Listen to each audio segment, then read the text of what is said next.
So I'm curious to know how you think these meetings went and what was really accomplished. Well, I'll be candid with you. I think these may have been the least effective set of the Council of Federation meetings that we've seen in a number of years. And the reason I say that is they're most effective when they really zero in on a single issue, when that corresponds with public concern, and where they drive the federal government to a position where it has almost no choice but to act. They did that on healthcare as an example over the course of the past couple of years.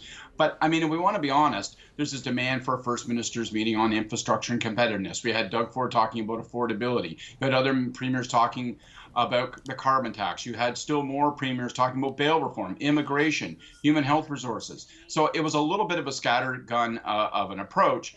And frankly, if I was a prime minister, I don't think I'd be calling that first minister's meeting anytime soon. I just don't know that there's that much of a drumbeat of demand for it. Right, and they're tackling big issues here. You're talking about affordability. You're talking about things like the fact that they still need to individually talk about how their own health care plans to unlock that federal funding, more of the federal funding.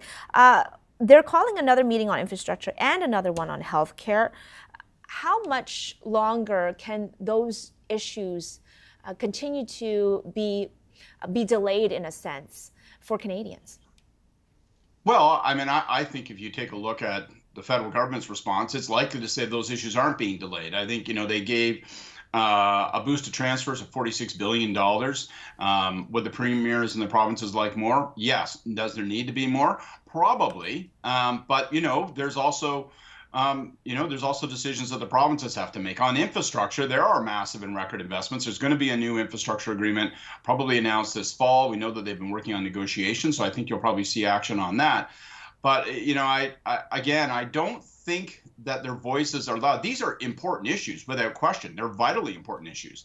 But when the provincial argument is this isn't a priority, this is a priority, this is a priority, and this is also a priority. By the way, Ottawa, just send a check and get out of the way. I don't know that it has a lot of lasting political resonance. Yeah, on that last point, I did want to ask you about that because it's a message we've heard repeated by the premiers, the need for the federal government not to intervene and to stick to its jurisdiction. Is that a fair demand from the provinces and territories?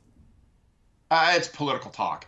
In the same breath that they're saying, federal government, get out of our backyard, they're asking the federal government to come in and do a whole wide variety of things. There's no question that the provinces could do an enormous amount, perhaps not in bail reform, but in policing and how their own jails are run.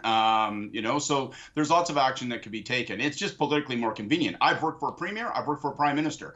And, I know the game depending on which chair I'm at and which side I'm on. I'll add this. I think the most significant thing to emerge from these meetings on this issue of telling the federal government to butt out is the emergence of a new leader of the so-called resistance, if you will, the provincial leader against essentially the federal government, against Justin Trudeau. And I think it's Danielle Smith. She was the quickest to the microphones. She was the loudest with her critiques and criticisms of the Trudeau government.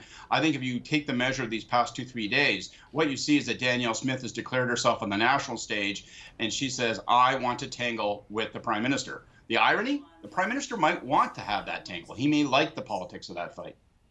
Very fascinating, and we'll see how this continues to play out. CTV News political commentator Scott Reid, thanks as always.